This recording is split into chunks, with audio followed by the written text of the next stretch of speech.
40 años. Historia de una época. Con Javier García Isaac.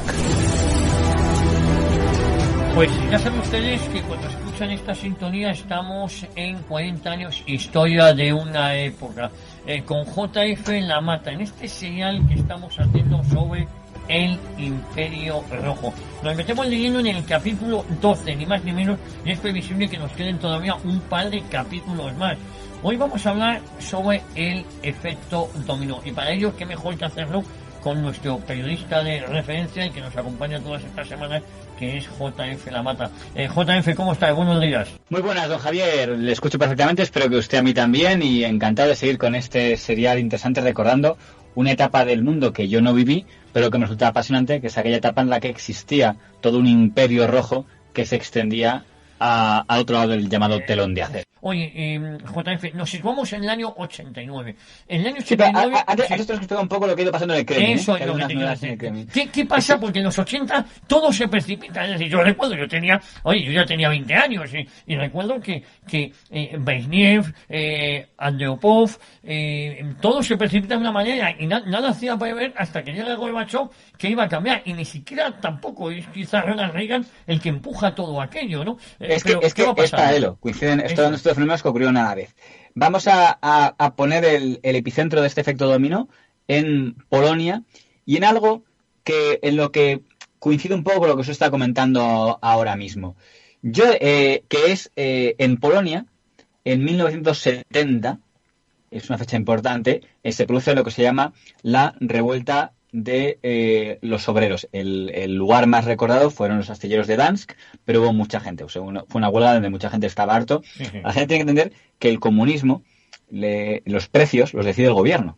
O sea, el gobierno decide los precios de todo. No existe el gremio de carniceros que dice vamos a subir un poco el precio, vamos a bajar un poco, tenemos mucho excedente de este producto, vamos a rebajarlo, tenemos poco, vamos a subirlo, o yo entro nuevo en el mercado con una pescadería, para que la gente me conozca voy a hacer la oferta un poco más baja para que así la gente venga a mi pescadería y cuando tenga muchos clientes voy a subir el precio. Eso no existe, eso es maldad capitalista. En los países comunistas eso lo decide el Estado. ¿Eso qué quiere decir? Que cuando el Estado está mal económicamente y no tiene dinero para mantenerse como institución, el mejor elemento que tiene es subir el precio de los alimentos. Es como el IVA, pero a lo bestia. Porque el IVA, para que alguien lo entienda, es como si alguien va a comprar el pan y dice a la panadería, oiga, que el pan ahora vale el doble que ayer. Dice, ¿cómo? Lo siento, lo ha decidido el Estado. Esto ya lo aplicaron en la época de Stalin, los famosos planes quinquenales. Pues ahora a lo bestia. Y esto va unido a lo que estamos comentando. Se supone que la gran ventaja del comunismo es que no existe clase baja, ni clase media, ni clase alta, porque hay clase única.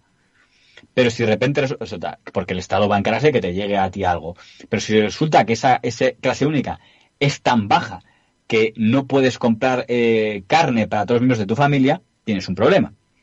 Entonces, en el año 53 ya ocurre una vez en Alemania, que hay una revuelta de obreros en Alemania del Este, y entonces Walter Ulbricht y Wilhelm Pieck aplican la doctrina habitual ante este tipo de cosas, que es por otro lado la doctrina que aplicó Lenin en 1919, 20, 21, cuando la revuelta de Kronstadt, pues que es decir, los obreros se quejan, pues tiro en la barriga.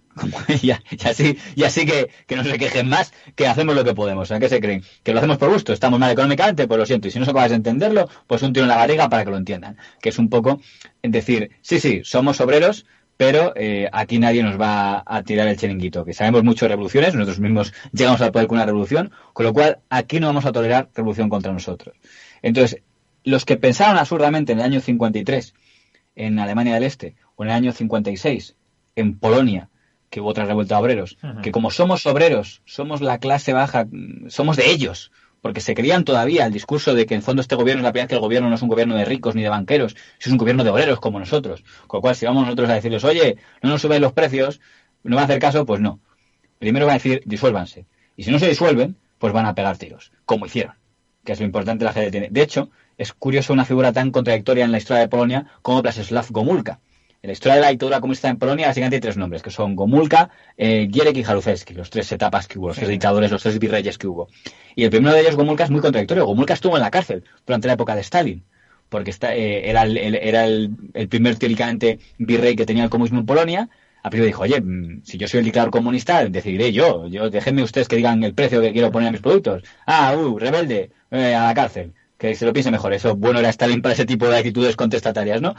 Cuando se produce el descontento porque le pegan tiros en la tripa a los obreros en la revuelta del 56, le liberan. Pues no, está la gente cabreada, ya se ha muerto Stalin, está Khrushchev. Digo, bueno, vamos a poner a Gomulka, Gomulka os cae bien, ¿no? Es más moderado, es más, como sería entonces titoísta, más de... Venga, ¿ya estáis contentos? Sí, venga. Bueno, que más que... Vamos a dejar claro una cosa. Cuando alguien se levantaba contra Stalin, más que por moderación, era porque quería tener vida propia. Pero generalmente no era moderado tampoco. Es que, por eso es el término de la contradicción, como era aplicable al mismo Tito, ¿no? Y en este caso es el mejor ejemplo que estamos contando. ¿Por qué? Porque lo hablando era un criminal, lo que pasa es que le hizo frente a la Unión Soviética, oye, igual que Ceausescu, era una pareja de criminales, pero que no se querían someter. Y el mejor ejemplo, ¿cuál es? Gomulka, que toma el poder en ese momento y teóricamente, pues esa imagen como venga, el triunfo de la primavera polaca del año 56, fíjate si estamos retrocediendo, cuando llegamos al año 70, un Gomulka mucho más viejecito decide subir el precio de los alimentos porque no tiene dinero, porque está en la ruina del país en quiebra y vuelve a hacer lo único que puede hacer el país para sacar economía y sacar pasta, que es subir el precio de los alimentos. Se enfadan los obreros, hace una revuelta masiva en astilleros, en centrales, en tal, que es de donde va a salir en el futuro Solidaridad, del origen de esto, y entonces en el año 70 se produce la revuelta, ¿y qué hace Gomulka? Lo mismo que todos, dicen, bueno, pues disuélvanlos a tiros, ¿no se quieren ir? No, es que están haciendo huelga, claro, imagínense lo que es un país comunista, una huelga, que dices, oiga, es que por eso me encanta lo que decía antes don Alberto Garzón, porque es que el comunismo, los trabajadores se caen en huelga masiva en todas las fábricas en el año 70, y al final dicen, bueno, pues que vaya la policía a convencerles de que vuelvan a trabajar, y si no les convencen, que disparen. Y dispararon. Y murieron 40. Que le parecerán pocas personas, pero ¿sabemos lo que supone que unos obreros estén trabajando y disparen a lo bestia y se mueran 40 tíos? Aparte de los que pudieran ser heridos en unos segundos en la conexión. Un milisegundo. Eso. Pero vamos, creo que ha sido suficientemente gráfico para entender lo que decía, y por eso digo que es imposible que alguien con los ideales comunistas de ahora, que teóricamente son la contestación, la defensa de los trabajadores, pueda entender unos regímenes que reiteradamente, ante las huelgas masivas, con el miedo a que eso desembocara en una revolución, reaccionaban con el tiro en la tripa. Que yo sepa, eso no lo ha hecho ninguna de las malvadas burguesías liberales de la Europa occidental. Por tanto, fíjese, si aquí cuando hay un culatazo, ya la gente, con razón, pone el grito en el cielo, ¿qué no tendrían que poner ante los que abren fuego y el tiro en la tripa al obrero para que dar ejemplo? Porque lo que acabó con la huelga del año 70 fue que Gomulka ordenó que se abriera fuego y murieron 40 obreros. Que algunos dicen que no fueron 40, fueron 70. Bueno, me da igual, como si fueran solo 12. O sea, oficialmente se reconocieron 40 y ya me parece suficientemente bestia. Con lo cual, ese es un poco el origen de ese efecto dominó. Porque en la revuelta de Solidaridad del año 80 es cuando se cumplen los 10 años de la matanza del año 70. Por eso digo que es importante. La del 70 le costó la cabeza a Gomulka, porque al final dicen que Gomulka, esto es una lectura muy buenista, pero no deja de ser un criminal, incluso una lectura buenista, tenía miedo de que si la revolución triunfaba, Rusia mandara tanques y le invadiera, como había hecho a su colega Imre Nagy, no sé si la gente recordará, a Imre Nagy, el virrey de la Hungría comunista, asesinado por la policía soviética cuando intentó aceptar los términos de la revolución húngara del año 56, ¿no? Por eso dicen que los virreyes tenían mucho miedo y los que intentan defender a Gomulka se lo diga como si era supuestamente del sector moderado, dentro de que estamos hablando del sector moderado dentro de lo que es una dictadura comunista. Pero bueno, ¿cómo es que ordenó disparar contra los obreros en el año 70? Y las cosas que decían, bueno, es que tendría miedo de que si no lo hacía, es que a lo mejor entraban los tanques rusos. Y si entraban los tanques rusos, el primero que iba a la cárcel era él. Con lo cual, como de hecho le pasó a su sucesor, que se conoce muy poco, que el que vino después, Gierek, pasaría en la cárcel un tiempo por los propios comunistas, ¿no? Que es una cosa muy habitual en este tipo de regímenes, ¿no? Enseguida te acusan de desviacionista. ¿Usted sabe la anécdota, que igual es ficticia, que se cuenta de Khrushchev, de que tenía 2 cartas? Cuando se iba a retirar del poder, le dejó a Brezhnev diciendo, si tiene problemas, siga el paso que tiene este sobre. Entonces le dejó un sobre y dicen que cuando Brezhnev vio que estaba en problemas, miró el sobre y el sobre decía, opción 1, cúlpeme de todo a mí. ¿No? Diga que toda culpa tiene el anterior, que ha sido un desviacionista y un traidor. Y si ya dice, y opción 2, si eso falla, empieza a escribir su propia carta. sobre esto mismo, porque era muy habitual que cada dictador comunista dijera que el anterior había sido un desviacionista, un traidor, y eso que en la primera etapa te llevaba directamente a la horca, en la segunda te llevaba a la cárcel y desde luego a la inhabilitación. Eso pasó, en China ha seguido pasando, ¿eh? Es que examine a alguien dónde están todos los ex primeros ministros chinos, porque casi todos han acabado expulsados del partido y algunos en estancia carcelaria incluida, ¿no? Que es algo muy, muy típico en este tipo de regímenes.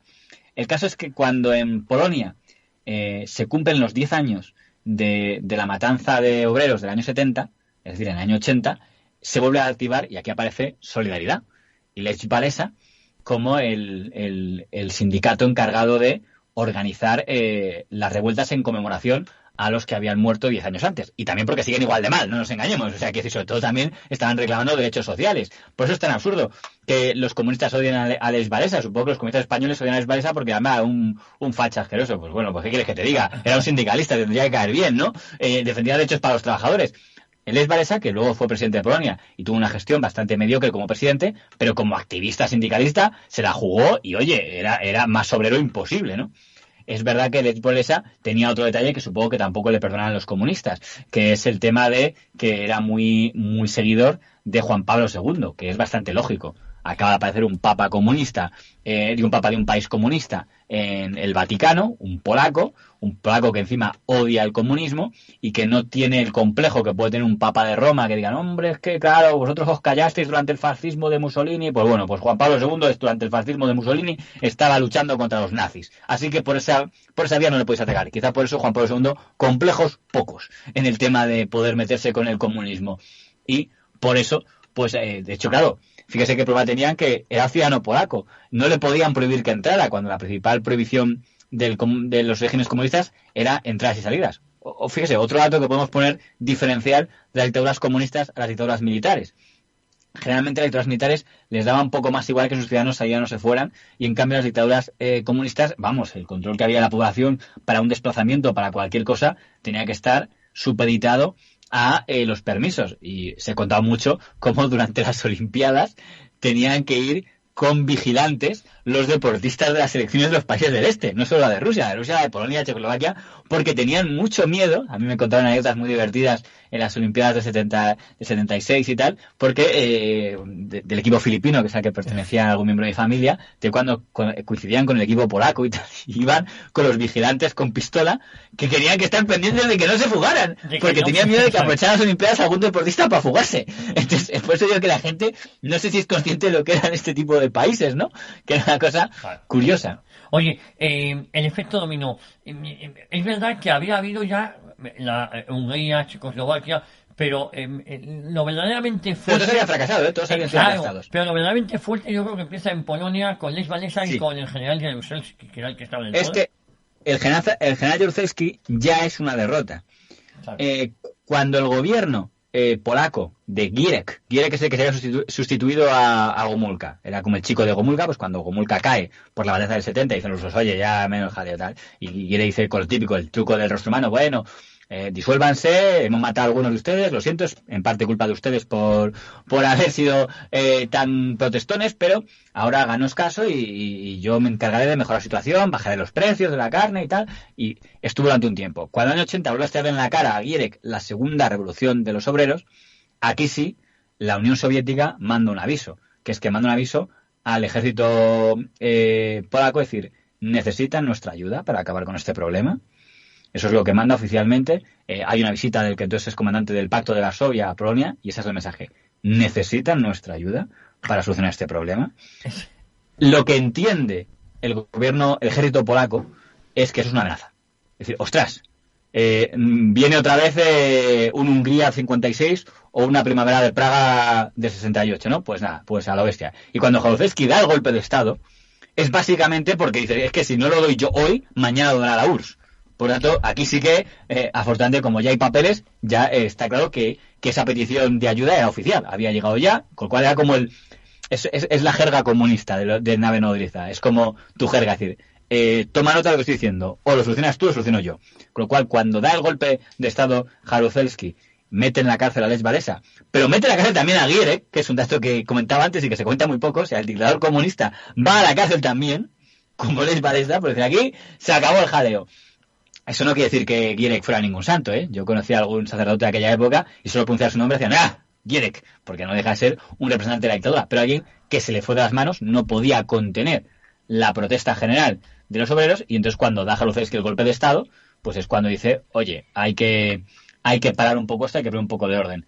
En la etapa vamos a de ponernos Jaruzelski, en qué año estamos hablando para que nuestros oyentes lo sepan. Es decir, el golpe de Estado es del año 82. Hay tumultos en Polonia, ya se veía venir esto, el dictador polaco es incapaz de controlar esto y hay un golpe de Estado por parte del ejército y el general Jaruzelski depone al antiguo dictador, al que mete en la cárcel a pesar de que era prosoviético, y se queda él y mete en la cárcel tanto a Lech Walesa como al dictador soviético. Estamos hablando del año 82, pero lo mete en la cárcel pues por blando, por no haber sabido reprimir las revueltas en Polonia. Claro, el léxico que se usa es el de siempre. Ellos el léxico que usan es por haber desnaturalizado el régimen comunista y tal, y por haber no haberse desviacionista, es un desviacionista. En la práctica es porque se ha ido las manos. Digo, esto es un inútil. Entonces es un poco como que ha suelto el rencor. Digo, como esto es un inútil, Gomulka también hubiera ido a la cárcel, ¿para qué se murió? Si no, también hubiera ido a la cárcel en ese momento.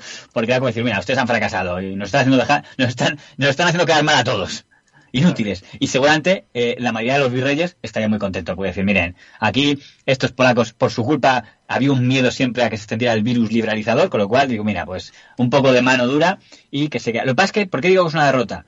Porque Jaruzelski no es un hombre de partido. Estaba en el partido porque estar en el partido es obligatorio, pero era un militar, con lo cual ya han tenido que recurrir a militares, aunque sean militares en un país comunista, pero ya es una derrota porque ya no es alguien del partido. Claro. Ya no es como el camarada Gomulka o el camarada Gierek del Congreso tal, no, han tenido que recurrir a ejército puro y duro. Un hombre de Sibuana. Entonces, que era un hombre de Sibuana. ¿A quién me ordenaste? ¿Me ordena esto? Pues esto. Que podemos asumir que, aunque él nunca lo reconocerá, en gran medida la orden era de la URSS. Aunque fue iniciativa propia del ejército para evitar una invasión de la Unión Soviética, aunque sea por miedo, el caso es que estás actuando a raíz de cada gesto que hace la Unión Soviética. Ocurre una cosa que le va a venir muy mal a Jaruzelski, que es el caso Popilusko, que es una cosa que va a conmocionar mucho el tema. Y es que en un momento la policía comunista está furiosa porque está interpretando que hay sacerdotes que están ayudando a Solidaridad. Solidaridad es ilegalizado cuando se da el golpe de Estado del 82. Y bueno, entonces se acusa antes era también ilegalizado o era permitido, ¿no? Claro, es que Gierek intentó decir, yo voy a acabar con el mal rollo que hay a raíz de la etapa esta de Gomulka y tal, y la matanza en los 70 y tal, entonces voy a intentar, y encima el Papa ha llegado a finales de los 70, voy a hacer gestos. Gierek permite una visita del Papa a Polonia, que luego resultó desastrosa para el régimen comunista, pero él pensó que es un poco para dar normalidad. Al Papa le tienen como casi un año esperando hasta que le autorizan la visita. Pero bueno, le autorizan la visita y al final eso solo provoca que haya más y más y más revuelta. Con lo cual, él llega a ver un acto público de Gierek con Lech Walesa, diciendo, bueno, aquí presentamos, vamos a colaborar, vamos a intentar que integren el sindicato de Solidaridad, se integre en el sindicato vertical comunista, tal. Como eso fracasa, tiene bastante lógica que vaya a la cárcel, porque venga, su gran propuesta, porque a lo mejor el ejército de Jaruzelski y los comunistas rusos dijeron, mira, no nos gusta esto que haces, pero si es necesario para tranquilizar a la gente, vale. Pero dicen, oye, aquí la gente no se está tranquilizando. La semana pasada teníamos una huelga y esta tenemos 3. La semana pasada teníamos una manifestación en Gdańsk y ahora tenemos 5. Es que como sigamos, mañana manifestaciones en Varsovia. Y ojo, y por eso estamos llamando este efecto dominó, si se produce una manifestación masiva en defensa de la democracia en Varsovia, ¿quién nos dice que mañana no la tenemos en el Berlín Occidental? Por tanto, esto tiene que pararse. Por eso se da el golpe de Estado 82 y por eso van a la cárcel los que dirigían ese gobierno, porque dicen, oye, ustedes nos están perjudicando a todos. Su política de apaciguamiento no está saliendo bien. El problema es que tampoco Jaruzelski consiguió calmar mucho la situación. Y volvemos a lo que hemos dicho antes, es que la mentalidad del año 82 ya no es la mentalidad del año 50.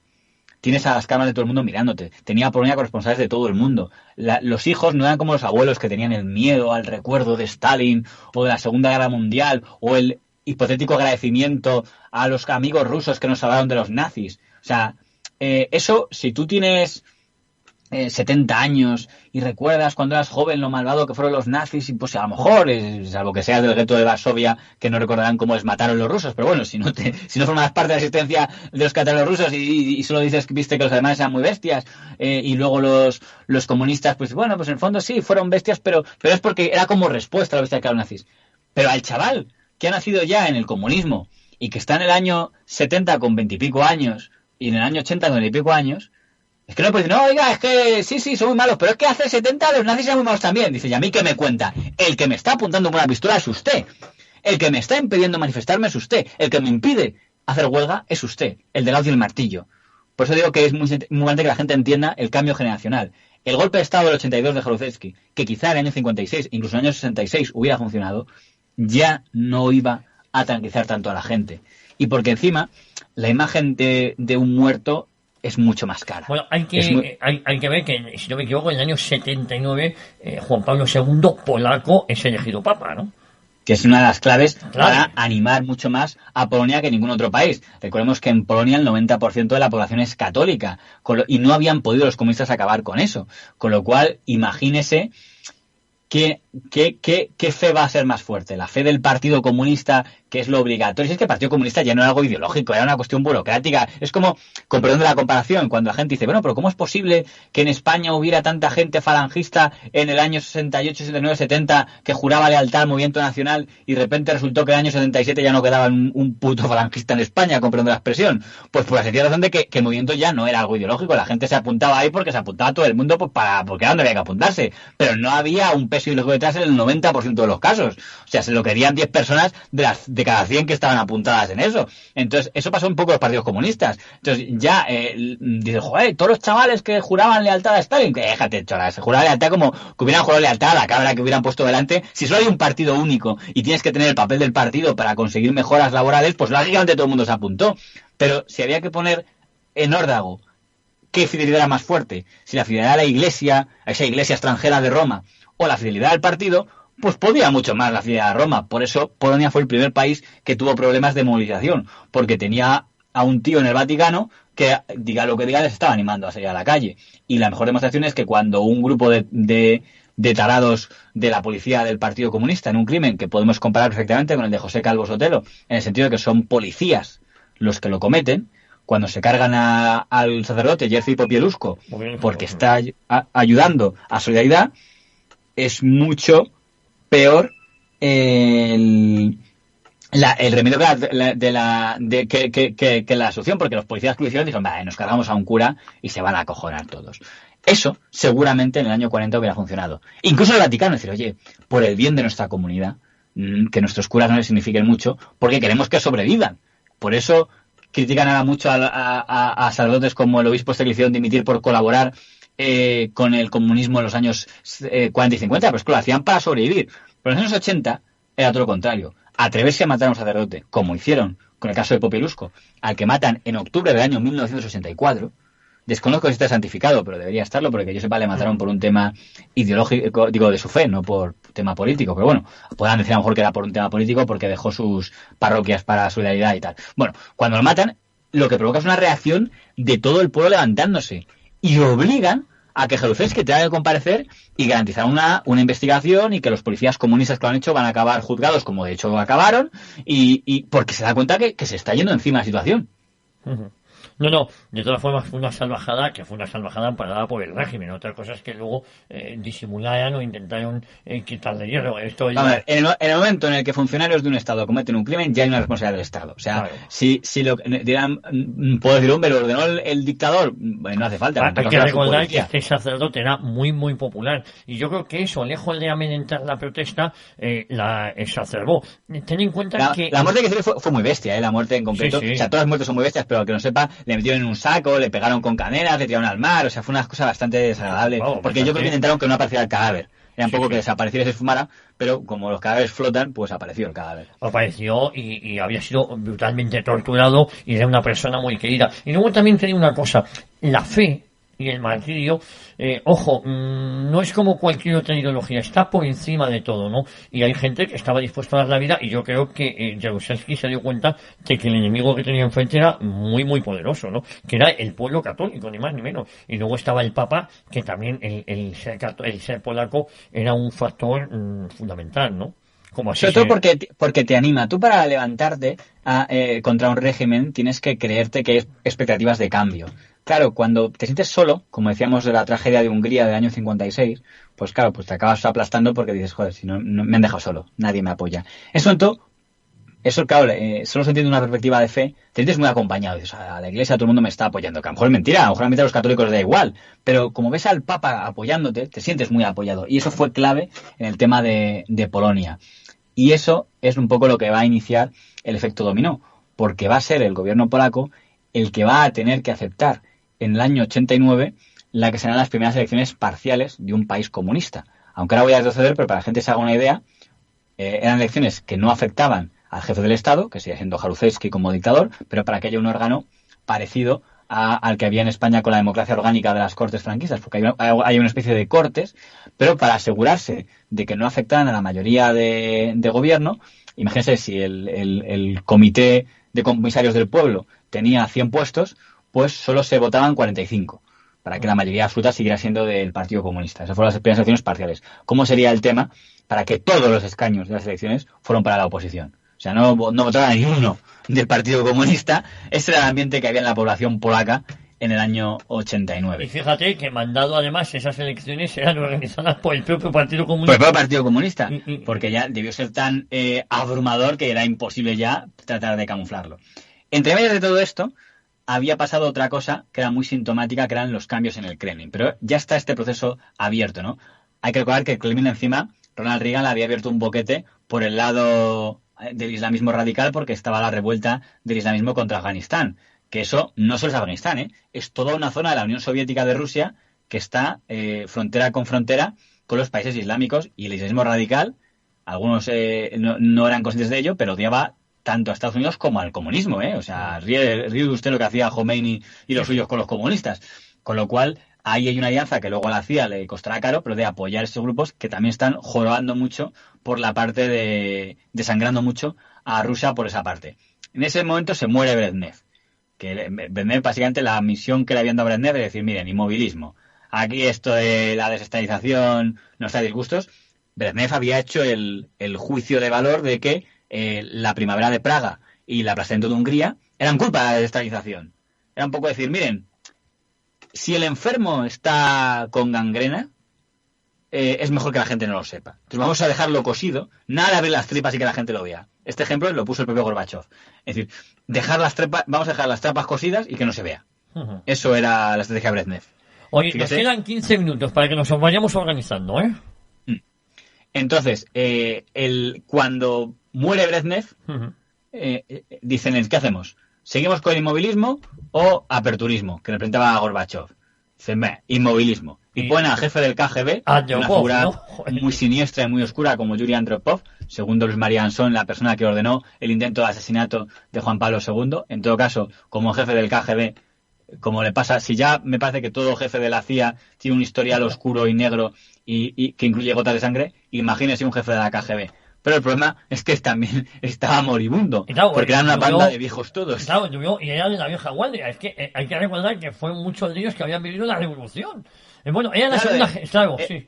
Eran los chavalines que estaban en la revolución, que ya estaban moribundos, claro, en esa época. Habían sido camaradas de Khrushchev y de Stalin. Khrushchev también estuvo implicado en los crímenes de Stalin, no nos olvidemos. Estos son un poco más chicos, pero claro, ya en los años 80 eran una panda de viejos. Se murió enseguida. Ponen a Konstantin Chernenko, que era el presidente del Presidium del Soviet Supremo. Y era otro viejo, con perdón. Entonces, claro, no duraban nada. Sí, sí. Después del ponen a Gorbachev como líder, porque no es que la otra, o sea, no es que digan, venga, vamos a ser reformistas. Es que intentan dos veces no poner a Gorbachev, que llevaba postulándose como líder y como adalid de la renovación, pero es que los que ponían se morían. Entonces, decían, miren, el niño, Gorbachev tenía 52 años, que no era precisamente un bebé, pero para Rusia eso era un bebé. O sea, es que era el yogurín, no había nadie más joven que Gorbachev, porque eran todos viejísimos. Era el niño del Kremlin era Gorbachev con sus 52 años. Con lo cual, pues tuvieron que recurrir a él. Y Gorbachev dice, ¿qué tenemos? Digo, pues creo que la única esperanza, como esto va a estallar porque está cangrejándose por dentro, o sea, el país está muriéndose, es así de claro, el país está muriendo. Brezhnev tenía una solución que era que la gente no lo sepa, y yo concluyo que eso es peor, porque la gente lo va a acabar sabiendo. Aparte que algunos están muriendo literalmente y por lo tanto sabrán que se están muriendo de hambre, pero yo creo que lo mejor es que la gente lo sepa. Intentar venderlo como un tanto positivo. Es decir, el truco culpa a los antecesores. Los antecesores han sido una panda de desgraciados que no querían de espaldas a la realidad. Yo voy a abrir al paciente como necesario para operarlo. Hoy ya podemos decir que visto el resultado, el paciente estaba tan mal que abriéndolo solo consiguió acelerar su muerte. Pero bueno, no quiero entrarme en rosa porque estamos hablando del inicio del efecto dominó, no sé si nos da tiempo a hacerlo entero, pero este era el ambiente que había en el mundo comunista cuando llega el año 89. Un Gorbachov que viene con la promesa de que va a renovar todo y traer perestroika y tal y toda esa, y el dominó que ha empezado en Polonia. Oye, y de Polonia estamos que Gorbachev llega porque claro, muy Brezhnev, Andropov me parece que no llega al año. 82-84 es Andropov, 84-85 es Chernenko. 85 llega Gorbachev. Vale, y ya el golpe de estado de Yugoslavia había sido en el 82. Gorbachev lo primero que hace cuando llega es cambiar al de Afganistán, que era un poco carnicero, el Barak Karmal, que hizo bien en largarse del país, porque el que vino después luego tendría un final muy trágico por haberse quedado. Un agente del KGB, también implicado en cosas muy negras, pero aún así ningún ser humano merece acabar como acabó él. Pero bueno, oye, Karmal se fue a la Unión Soviética una vez destituido. Sí, por eso digo, bueno, lo que no sabemos es si desapareció, ¿no? Eso estaría... Pero vamos, el que le sustituyó, que se llamaba Najibullah, tuvo un final horroroso, porque se quedó cuando los talibanes, y el final de Najibullah, el que ponga en internet Najibullah y vea cómo acabó, pues entenderá por qué lo estoy diciendo. Es de los finales en el que un cadáver es como Mussolini, ¿no? Masacrado. Sí. Pero el país donde va a iniciarse la segunda fase del efecto dominó, amparado en el tema del cambio de Gorbachev, la perestroika y tal, va a ser Hungría. No sé si me está escuchando usted, don Javier. Sí, perfecto. Porque en Hungría Gorbachev dice, oye, ya no es Kadar, está muy viejo ya, hay que cambiarle. Kadar estaba dictador en Hungría desde la revuelta del 56. Era el último que daba y tuvo un final, murió de muerte natural, pero muy triste porque él fue un poco el más aperturista en cuanto a políticas liberales dentro de lo que puede permitirse en el comunista, con el tema de precios que hablaba antes. Pero en su última etapa le dio el miedo y volvió a ser ultra. O sea, en cuanto a ortodoxo, control total, sometido a Moscú, porque probablemente seguía muy tocado. Kadar era compañero de Nagy. Traicionó a su compañero porque permitió que le mataran para ponerse él. Pero dicen que al final de su vida tenía tanto miedo de que volviera a haber una invasión soviética que en su última etapa, en vez de apoyar la reforma, volvió a estar en contra de ella y defender, digamos, el absolutismo y nada de apertura. Bueno, entonces Gorbachev pone a otro, siendo de Trump, y ese otro es el que dice, oye, se va a cumplir el aniversario de lo de Imre Nagy y tal, yo creo que se merece un homenaje para distanciarnos un poco de ellos, tal, me autoriza la Unión Soviética que haga un homenaje a los que matamos en el 56, tal, y está en ese ambiente de ver qué hacemos, ver qué no hacemos. En ese momento ocurre algo en otro continente que nadie esperaba, que es la plaza de Tiananmen, que es algo que estamos en lo mismo, el cambio generacional. Para que la gente lo entienda, en China Deng Xiaoping había conseguido reformas liberales en la economía, pero políticamente nada, ni se le ocurre, eso no está ni ahora, o sea, eso es una cosa que no se toca, el monopolio del partido, y cometió el error de poner a un primer ministro que se llama Hu Yaobang, que dijo, oye, pues yo voy a hacer un poco de reforma, apertura, tal, y dijo, que no, coño, aquí apertura nada, fuera, a la cárcel, y entonces este Hu Yaobang tiene la gracia que se muere. Vamos a suponer que murió de muerte natural. Pero claro, quedó un poco como mártir tal. Y entonces los estudiantes, para honrar a ese Hu Yaobang que había muerto, volvemos a lo del cambio generacional, se ponen todos a manifestarse en la Plaza de la Paz Celestial en el año 89. Estamos todos en el famoso año 89, que es el año del comienzo del cambio. Y encima hacen algo que molestó mucho a Deng Xiaoping, que es que lo hacen durante una visita de Gorbachev. O sea, cuando te visita Gorbachev, es decir, el hermano comunista jefe, quiere dar buena imagen. Claro, dar la imagen de me visita el jefe Gorbachev con un montón de estudiantes haciendo acampadas en la plaza pidiendo democracia, pues digamos que no da imagen de un gobierno sólido. No, efectivamente. Entonces, claro, Deng Xiaoping les dijo, además ahí, te voy a decir por desgracia, que hubo muchos ultimátum. Lo que pasa es que dicen, oye, que eso, teóricamente, cuando quieres defender la libertad, ultimátum a ti. Dijeron, por favor, Pero váyanse. no le tembló el pulso y hizo la masacre de la plaza de Tiananmen, que fue una auténtica salvajada para aquellos que tenían que pensaban que algo iba a cambiar en China. Lo único que cambió en China fue el modelo económico, ¿no? Económico, pero políticamente no. El monopolio del partido no se iba a poner en juego, ni se va a poner en juego. Aunque la Unión Europea y los que dan los premios Nobel les da igual ahora ese tipo de cosas. Pero en aquella época fue la única vez que pensaron de, oye, a ver si esto se puede cambiar. Y como usted sabe, otra vez volvieron a sacar los tanques. Y eso, que según los historiadores, la matanza fuerte no fue en la plaza. Fue en los alrededores. Es un matiz importante porque las imágenes que se vio eran de la plaza. Entonces, aunque se ha visto alguna imagen de alguna gente ahí muerta que se la llevan, la gente dice, los corresponsales se equivocaron, porque estaban todos pendientes de la plaza y de los tanques en la plaza con estudiantes de las bolsas, y lo peor eran los alrededores, que era donde... Pero vamos, para que tenga un caso, ni los propios guías chinos de hoy lo niegan. O sea, cuando estás en un guía y preguntas cómo tal, y dicen, bueno, son de ese tipo de cosas, dicen, bueno, en esa etapa, no sé, lo que... Yo le puedo decir que en la plaza, no, esto es un caso real que me contaban, de que dijo el guía de la plaza, yo le puedo decir que en la plaza no hubo casi muertos. De lo que pasa a los alrededores ya no le puedo decir. Y eso te lo dice un guía oficial, ¿eh? Que es la forma en su lenguaje de reconocer que el horror que pudiera haber ocurrió en los alrededores. Esperaron lógicamente que Gorbachov se fuera. Se fue Gorbachov de China y cuando se fue, ¡brum!, a lo bestia. Los autores de la matanza fue Deng Xiaoping, que nadie le tocó un pelo hasta que se murió, y Li Peng, que era el primer ministro, que es así, luego cuando ya no estaba papá Deng Xiaoping, como suele ocurrir, pues ya se encargaron de destituirle y de culparle de todos los males, como es muy habitual, como pasó con Zhao Ziyan. No quiero que la gente se aburra con nombres, simplemente que entienda que hay una costumbre saturniana de cuando un primer ministro pierde el favor, pues a la cárcel o expulsado del partido y ya. Y que no moleste más porque hasta el siguiente, ¿no? Ahora está el que estuvo hasta hace nada Hu Jintao, ahora hay otro y el que haya mañana. Pero lo que me toca es la gerontocracia del partido. Pero esto sirve para algo, porque en Europa, cuando pasa esa matanza, hay un sentimiento de tanto horror en Europa a todo eso, que nadie quiere parecerse a ellos. Y el gobierno comunista de Hungría, que acaba de llegar, que acaba de decir que viene con el espíritu reformista, con espíritu aperturista, con los ojos de Gorbachov, dice, ostras, yo no quiero ser así. Y Hungría hace algo que no hace absolutamente nadie, que es que el primer ministro sale al balcón y en un discurso público dice, señores, les anuncio que la República Comunista Obrera de Hungría pasa a partir de ahora a ser República de Hungría. Es decir, a secas. Deja de ser comunista. Está imitando lo que, aunque aún no ha hecho oficial, ya estaba pasando más o menos de hecho en Polonia, que es decir, voy a permitir que haya elecciones parlamentarias. Las primeras elecciones parlamentarias que hay en Hungría las ganan los comunistas y tiene cierta lógica porque son los que están tutelando. Como en España las primeras elecciones las gana la UCD, que es el gobierno, porque ya te encargas de que, oye, que la gente te mire bien, es como el pueblo agradecido al gobierno que me da la libertad. El caso de Hungría sería el caso pacífico y, por cierto, el único de los casos del efecto dominó que puede presumir de que no hubo muertos, porque la reacción del resto de los países del bloque del Este fue bastante inmadura.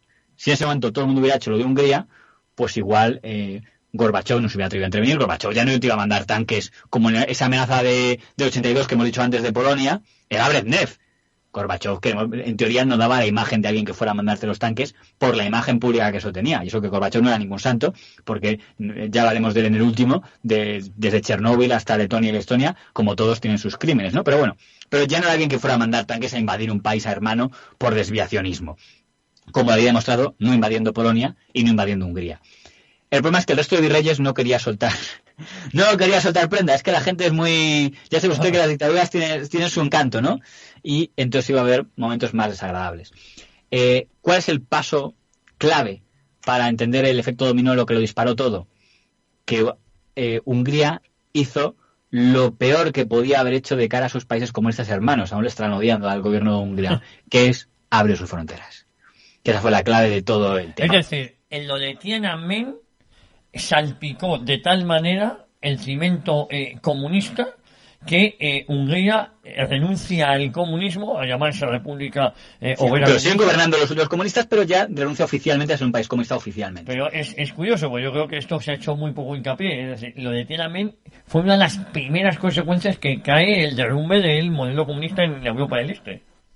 La tristeza, y es muy triste hablar así, y es que al final cada continente es diferente. Y lo que en Europa era un cambio de mentalidad brutal, no había pasado en China. Yo no sé si hoy en China sí habría un cambio, pero lo que sí funciona en China, que es que la gente, la opinión pública en China, y ahora que haya pasado un tiempo lo podemos decir, dijo, es verdad, estos jóvenes se han pasado, es que no se puede, ¿cómo se les ocurre pedir democracia aquí ante los comunistas? Que luego, claro, en cambio en Europa ya no estaba esa mentalidad. En Europa ya era, ¿qué locura es esta? Este es el comunismo. Y entonces tenía cosas que decir, no, esto no es el comunismo no, de hecho el comunismo era algo transitorio. Ahora ya, es lo que intentó decir Hungría, ahora ya, que ya pasó la posguerra, ya podemos abrirnos a Occidente. En el fondo Hungría hizo exactamente lo mismo que quiso hacer Dubček en Praga, porque a Dubček no le dejaron, invadieron los del sector duro comunista y la Unión Soviética de Brezhnev. Y en cambio, a Hungría sí le dejaron. Entonces, cuando Hungría abre la frontera con Austria, ¿qué provoca? Que en todos los países comunistas, que solo pueden viajar entre ellos, vaya un montón de gente a Hungría para entrar en Occidente. ¿Qué es lo que se encuentra? La Alemania del Este de Erich Honecker, el arquitecto del muro de Berlín. A miles y miles y miles de alemanes que están yendo en cola, bloqueando las carreteras para irse todos a Hungría, para a través de Hungría entrar a Occidente. Ese fue el origen del efecto dominó, porque, y ese fue, yo creo que, claro, Honecker en ese momento encima hace una estupidez que es bastante extraña. Estamos en el año 89. La Alemania del Este, la Alemania comunista, se funda en 1949, con lo cual se cumplía el 40 aniversario. En ese momento en que el nivel de cabreo de la población era bastante considerable, por lo del Tiananmen, porque tenían hambre, por el cambio generacional, porque veían que los compañeros de Polonia y Hungría podían votar y ellos en Alemania del Este no podían, porque recordemos que en Alemania del Este las elecciones tenían un partido único y a todo partido tenía que entrar en esa lista única o si no, no podía presentarse. Entonces dicen, oye, en ese momento ¿se te ocurre a ti salir a celebrar las bondades de los 40 años de dictadura comunista en Alemania del Este? Que es lo que dice Erich Honecker en ese momento. Estamos ya en octubre del año 89. Pues se lía la que se lía. Y por eso se armó la que se armó. Hay que decir que Honecker ya había intentado dar un gesto 2 años antes cuando permite que Helmut Kohl le visite.